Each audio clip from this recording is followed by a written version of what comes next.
인구가 증가하고 대중매체가 발달하면서 정치 영역에 있어서 큰 비용이 필요하게 됐다. 특히 정당 정치가 발달하고 선거 비용이 증감에 따라 정치 자금의 투명성이 중요해졌다. 프랑스는 제3공화국, 제4공화국 당시 정치 자금과 관련된 여러 문제가 있었지만 정치 자금에 대한 규제는 이루어지지 않았다. 하지만 1971년 당시 대통령이었던 폼피두가 정당 자금의 불명확성을 지적하면서부터 정치 자금에 대한 논의가 시작됐다. 이후 1988년 정당의 법적 지위를 규정하고 1990년에 새로운 법률이 제정되면서 선거 운동 비용의 규제 및 정치 자금 규제, 국고보조 등이 법률로 규정됐다. 이후 활발한 논의 과정을 거쳐 정치 자금의 관리 체계를 만들어가고 있는 프랑스. 프랑스의 정치 자금 제도에 대해 알아보자.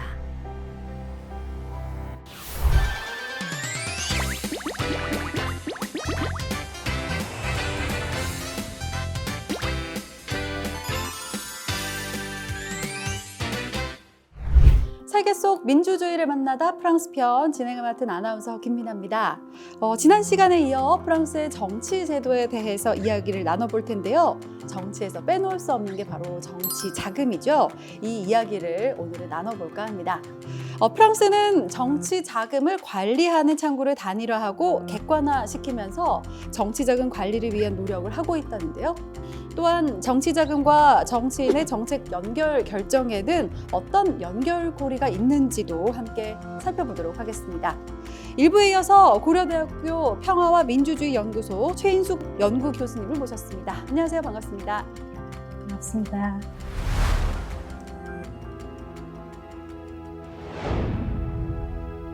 마크롱 대통령은 은행에서 일하던 금융인이었다.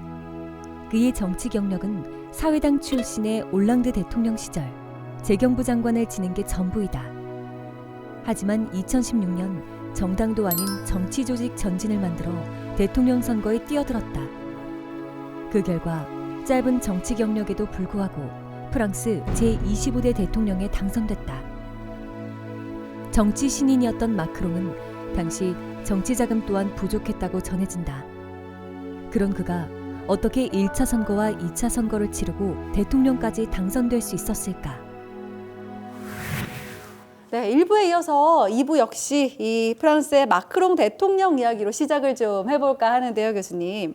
2017년 39세의 나이로 대통령이 됐습니다. 대통령이 당선이 되면서 전 세계를 놀라게 했었는데 더욱이 이 화면에서 보셨듯이 출마 당시의 마크롱은 당시에 굵직한 기성정당과도 비교도 안 되는 정치 단체, 이 전진을 중심으로 선거 운동을 진행을 했었죠. 이 마크롱이 어떻게 선거 자금으로 선거 운동을 했는지 또 정치 자금 모금 과정을 보면서 프랑스의 정치 자금 제도를 살펴보면 어떨까 하는데요. 마크롱이 대통령 선거에 나간다고 마음을 먹었을 때 이 통장 잔고에 얼마 있지 않았다면서요? 네, 맞습니다. 잔고에 8만 유로 정도 있었으니까 우리 돈으로 따지면 한 1억 정도 가지고 있었죠. 프랑스는 우리처럼 대통령 선거에 쓸 수 있는 비용이 법으로 정해져 있어요. 우리도 대선 비용이 508억으로 제한되어 있는 것으로 저는 알고 있는데 2017년 문재인 후보 캠프가 쓴 비용은 483억이었어요.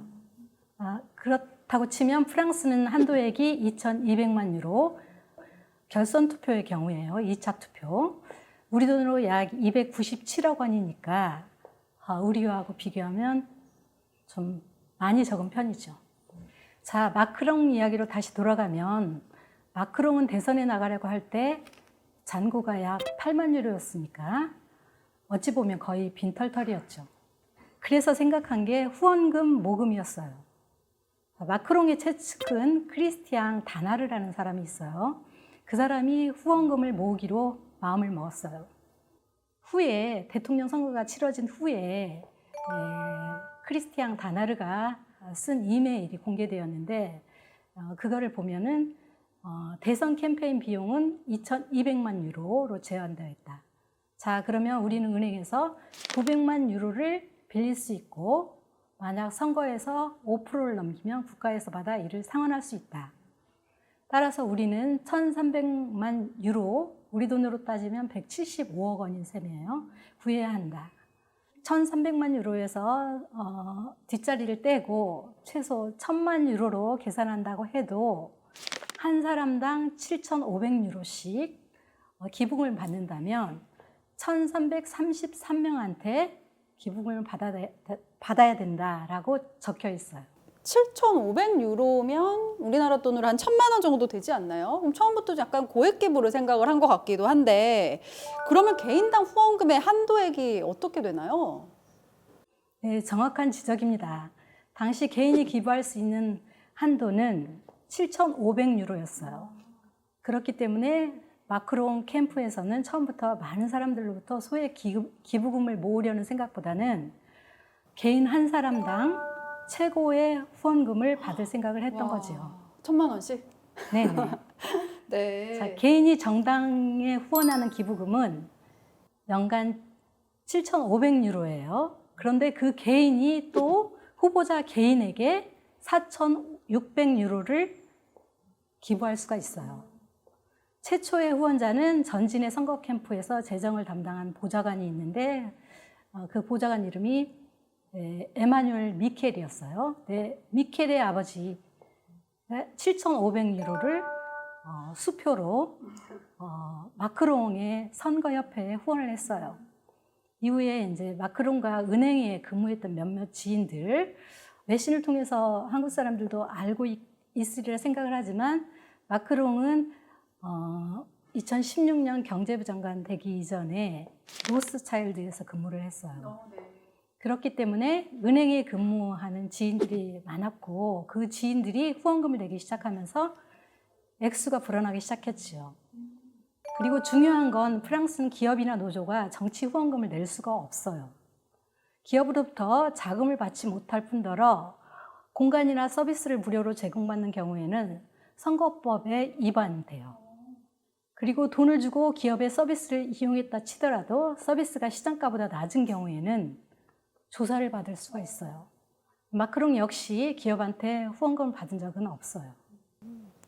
그러면 기업한테 후원이 우선 안 되는 상황이고 그 후원금은 어떤 형태로 후원이 가능한 건가요? 우리나라 같은 경우에는 뭐 타인의 명의나 가명으로 기부를 할 수 없을 뿐더러 이 상한선을 정해놓고 개인 명의가 확인되는 선에서 뭐 신용카드, 수표, 예금, 계좌 입금까지는 가능하거든요.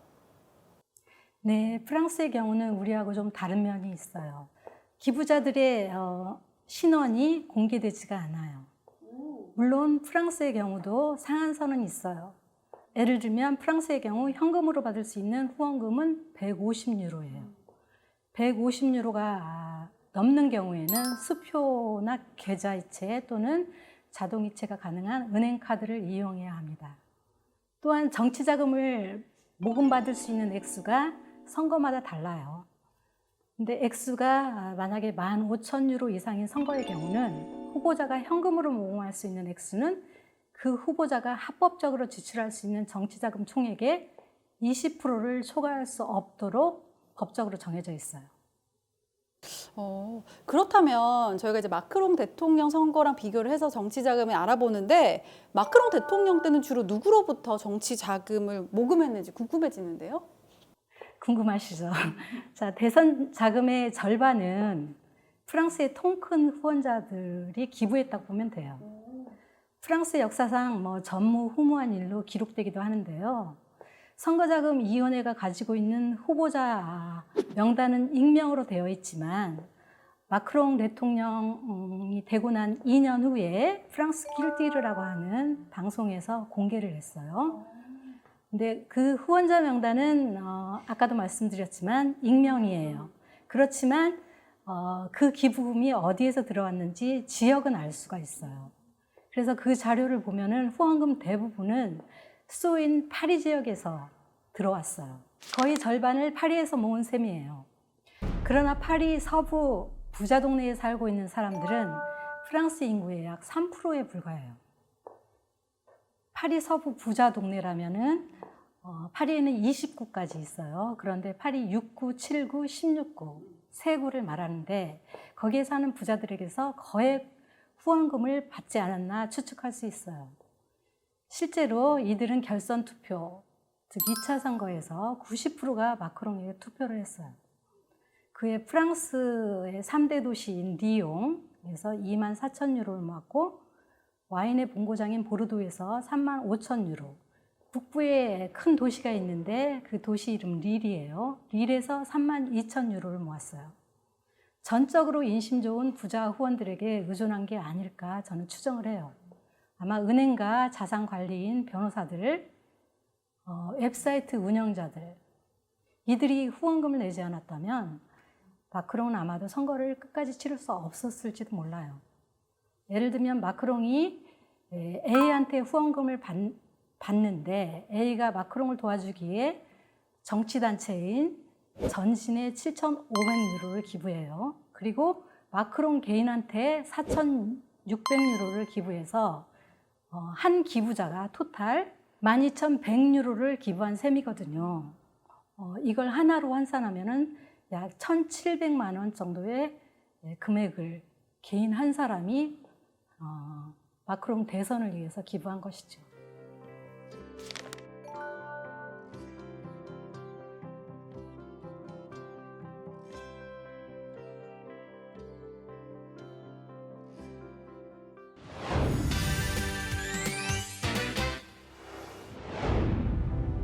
선거비용 제한 및 정치자금 정화에 관한 법률에 근거하여 설립된 정치자금 및 선거회계 국가위원회. 후보자의 선거비용 회계보고를 검토한 뒤 선거비용을 보전해준다. 뿐만 아니라 정당의 정치자금을 감독한다. 5년의 임기, 그리고 재임이 가능한 9명의 위원으로 구성되어 있다. 네, 이렇게 화면에서 보신 것처럼 정치 자금 및 이 선거회계 국가위원회라는 곳에서 프랑스의 선거 자금에 관한 전반적인 내용을 관리하고 규제하고 있습니다. 어떻게 내용을 정리해 놨는지 교수님과도 하나씩 이야기를 풀어볼 텐데요. 이 선거 자금을 모았다면 어떻게 관리하는지도 궁금하거든요. 네, 프랑스에서는 선거 자금을 개인이나 후보자가 직접 관리할 수가 없어요. 대신 재정 대리인 제도를 통해서 관리할 수가 있는데 이 재정 대리인은 후보자가 지정해요. VCR에서 보셨던 것처럼 정치자금 및 선거회계 국가위원회의 승인을 받은 이후부터 활동이 가능합니다. 일반적으로 개인이나 단체 둘 중 하나의 형태가 가능한데요. 이 재정 대리인은 은행 또는 우체국 통장을 개설해서 선거 비용을 집행할 수가 있습니다. 앞서 말씀드렸듯 선거를 치르기 위해서는 300억 정도가 필요한데 만약 후보자 개인이 부자여서 순전히 자기 돈으로 선거를 치를 수 있다 해도 재정 대리인은 꼭 지정해야 합니다. 그리고 이 재정 대리인이 관리하는 선거 계좌에 돈을 입금한 후에 선거를 치러야 하고 이 계좌를 마음대로 좌지우지할 수가 없어요. 돈이 부족하다고 자신의 호주머니에 있는 돈을 사용할 수도 없는 것이죠. 지금 말씀해주신 그 재정 대리인 제도를 통해서 자금을 투명하게 관리하고 있는 것으로 보이는데요. 우리나라 역시도 그 정치자금법에 의하지 않고서는 누구든지 정치자금을 받을 수 없도록 엄격하게 관리가 되고 있습니다.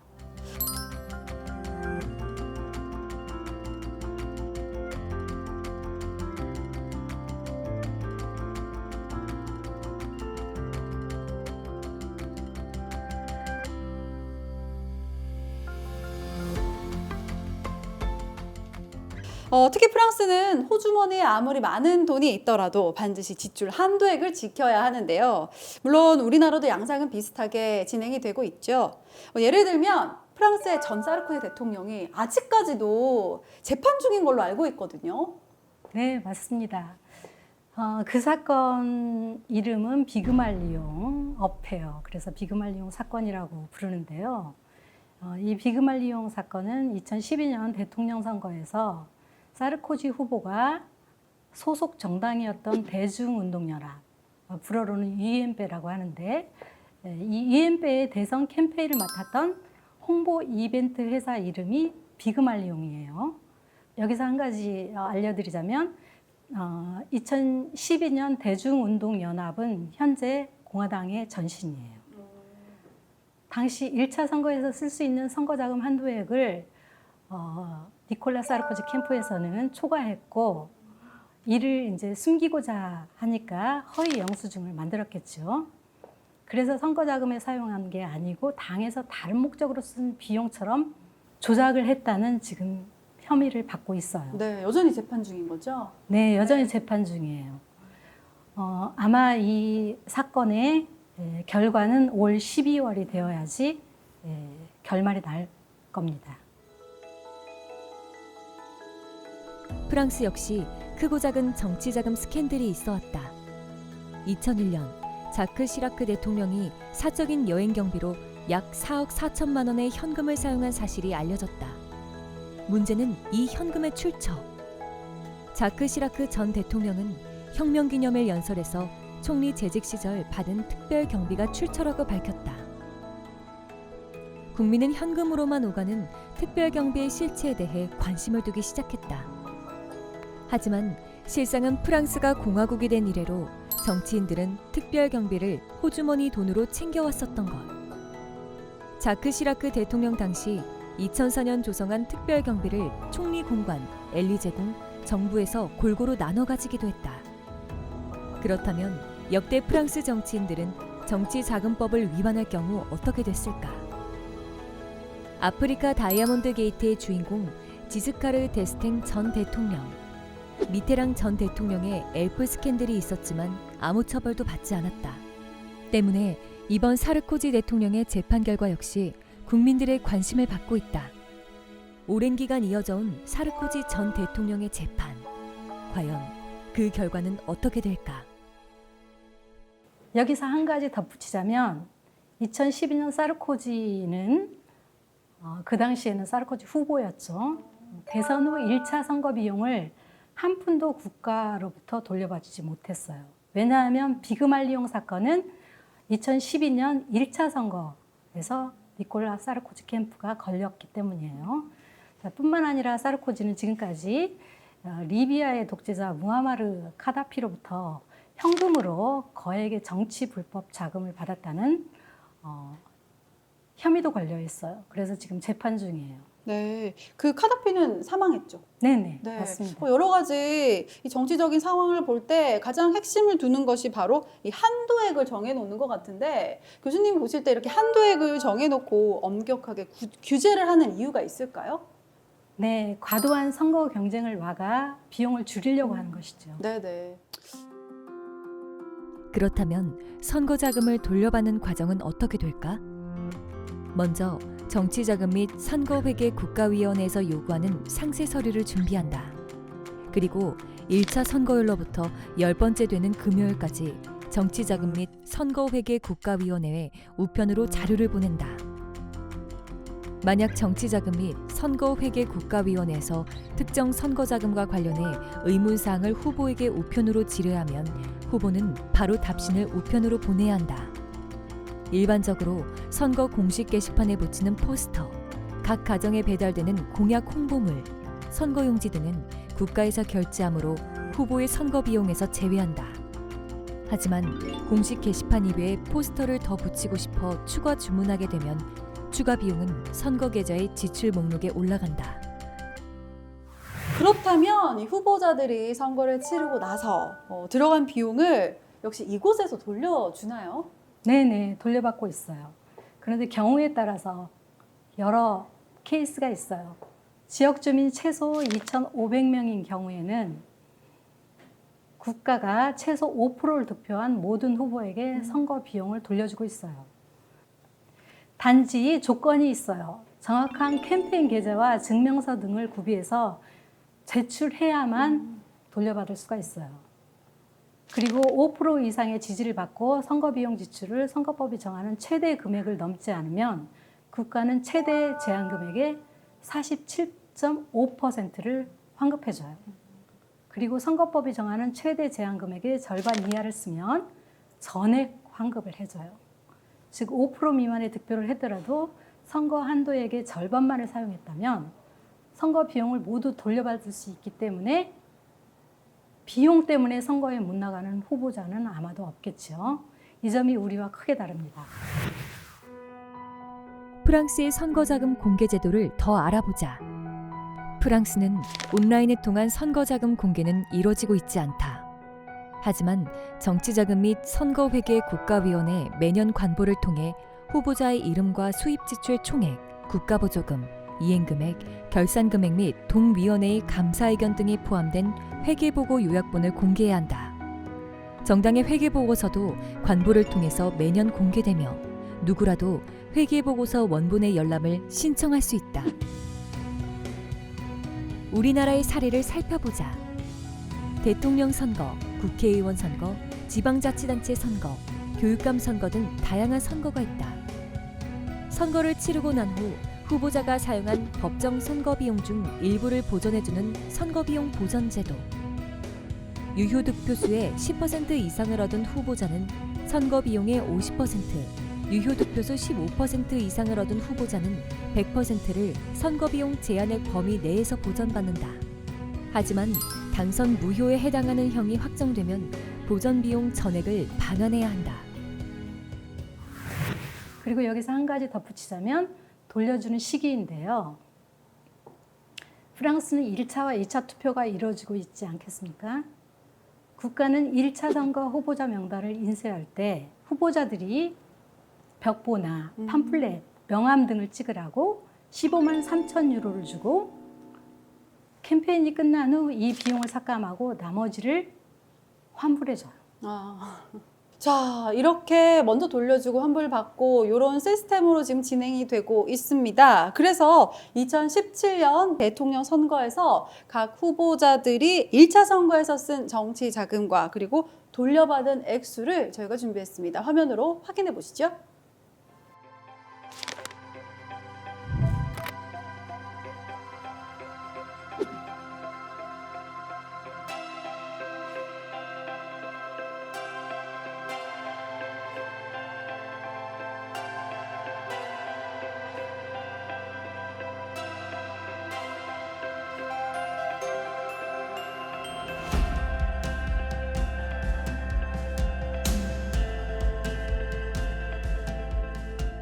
네, 이렇게 프랑스가 정치 자금을 관리하기 시작한 것도 얼마 되지 않았다면서요?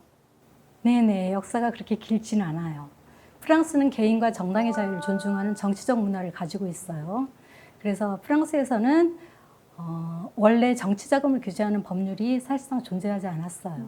그러나 1988년부터 선거자금 관련법들이 생기고 여러 규정들이 만들어졌어요. 근데 거기에는 이유가 있죠. 왜냐하면 그런 규정들이 없다 보니까 부패가 일어나고 선거를 둘러싼 잡음들이 많았기 때문에 1981년인가 그때부터 선거에서 이런 규제한 규정들을 만들겠다고 공약들을 하기도 했어요.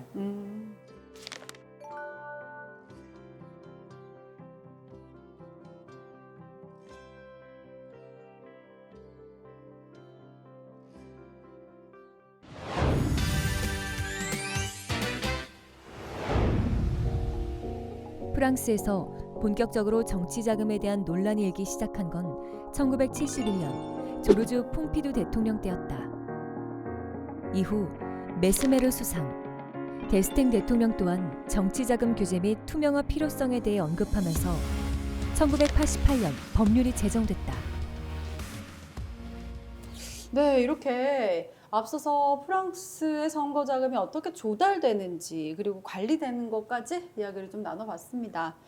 정치와 정치 자금은 뗄래야 뗄 수 없는 관계이기도 하죠. 아무래도 자신에게 정치 자금을 기부한 사람들의 목소리를 외면할 수는 없을 테니까요. 그럼 부자들의 후원금으로 선거를 치른 마크롱 대통령, 당선 전에 걸었던 공약들과 실제 당선 이후 내세운 정책들이 어떻게 달라졌는지 아니면 같았는지 궁금한데요.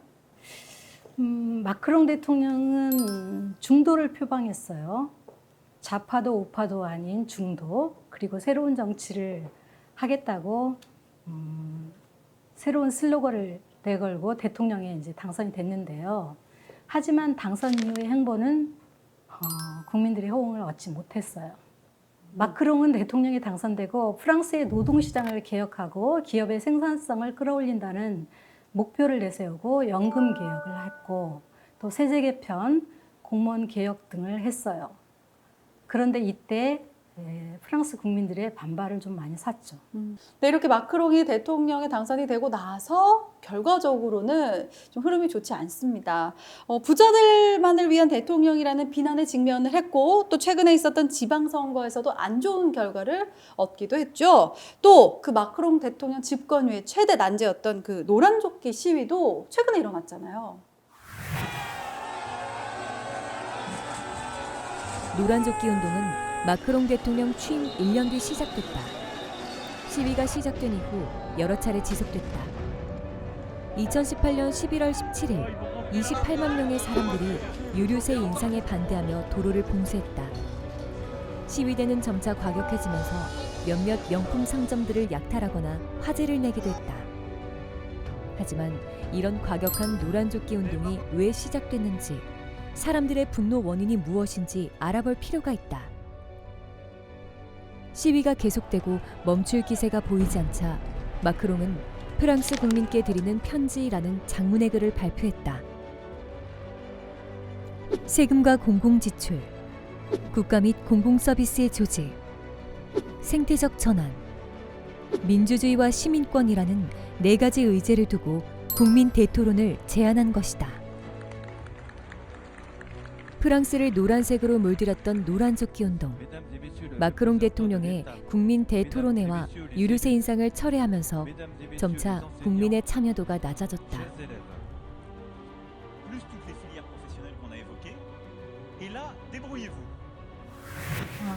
마크롱이 대통령이 된 게 2017년 6월이었고 2017년 12월에 노란조끼 운동이 시작이 되었는데 노란조끼 운동은 유류세 인상 때문에 일어난 운동이에요.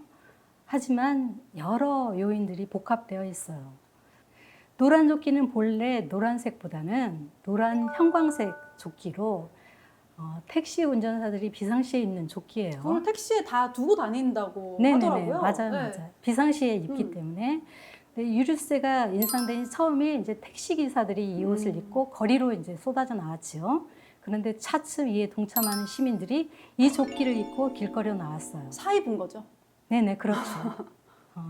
노란 조끼 운동에 동참한다는 그런 네. 취지하에 개인이 준비해서 입고 나온 것이죠. 물가 인상, 실업률 등에 대한 불만을 품은 시민운동으로 차츰 번져갔어요. 하지만 노란조끼 운동은 마크롱 정부의 실책만은 아니고 그간 전 정부에서 실시한 여러 개혁들이 실패함으로 인해서 시민들의 불만이 쌓였던 거죠. 네. 그런데 이제 마크롱이 대통령이 되고 유류세를 인상하니까 이에 시민들이 분노한 것이죠. 네. 이게 뭔가 굉장히 뉴스 보도도 많이 됐어가지고 어떤 이유에선지 굉장히 궁금했었는데 이 당시에 노란조끼 시위를 바라보는 일반 대중들의 시선은 어땠나요? 네, 노란조끼 운동이 처음에 프랑스 전역으로 확산될 때는 시민들의 7, 80%가 지지를 했어요. 그러니까 엄청난 지지를 받은 것이죠. 그러나 시위가 점점 가격해지고 반유대주의가 극성을 부리기 시작했어요. 프랑스에서 굉장히 어려운 사회적 문제 중에 하나가 반유대주의예요. 그런데 노란조끼 운동과 더불어 반유대주의가 극성을 부리고 노란조끼 운동에 가담했던 시민의 일부가 반유대주의에 가담했다는 혐의를 받기 시작하면서 국민들의 지지를 잃기 시작해요. 그리고 또 한 가지 중요한 요인이 있는데 그거는 노란조끼 운동이 일어나면서 마크롱의 지지율이 떨어지기 시작하니까 마크롱 대통령이 이를 만회하기 위해서 국민 대토론회를 벌여서 전국을 투어하기 시작했어요. 이게 한 40일 정도 했을 거예요. 2달의 일정으로 시작된 국민 대토론. 첫 방문지는 프랑스 남부 지역 부르그드 페아주였다. 약 3시간여 동안 사람들의 질문을 받고 자신의 생각을 밝힌 마크롱 대통령. 약 2달 반 지속한 10여 차례의 토론. 국민 대토론은 시작 전 비판도 많았지만 토론이 폐막한 뒤 마크롱 대통령의 지지율이 8% 상승하면서 유권자들의 긍정적인 반응을 끌어냈다.